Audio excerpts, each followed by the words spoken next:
તો યાત્રાધામ કેદારનાથના સોનપ્રયાગમાં આજે ફરી થયું છે ભૂસ્ખલન। પહાડ પરથી પડ્યા મોટા મોટા પથ્થરો। સોનપ્રયાગમાં થયેલા લેન્ડસ્લાઇડનો આ વિડીયો પણ સામે આવ્યો છે। ભૂસ્ખલનને કારણે રસ્તાઓ બંધ થઈ ગયા છે।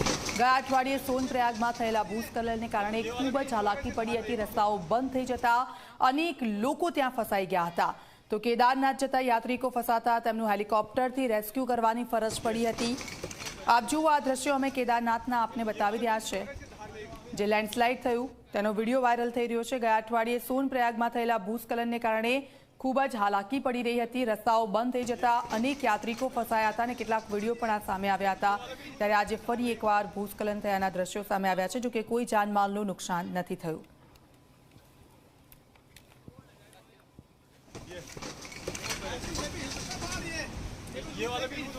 તો આપ જુઓ સતત ભૂસ્ખલનની ઘટનાઓ છે ત્યાં વધી રહી છે અને પહાડી વિસ્તાર છે એક તરફ આ જે વાતાવરણ અને જે સિઝન ચાલી રહી છે ચોમાસાની સિઝન અને ભારે વરસાદને કારણે પણ આ પ્રકારની ઘટનાઓ ત્યાં વારંવાર બનતી હોય છે।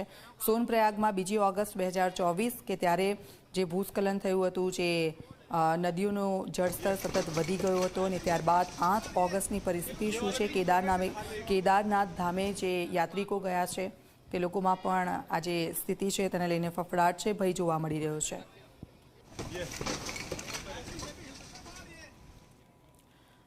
અને હવે વાત કરીશું વરસાદના ત્રીજા રાઉન્ડની।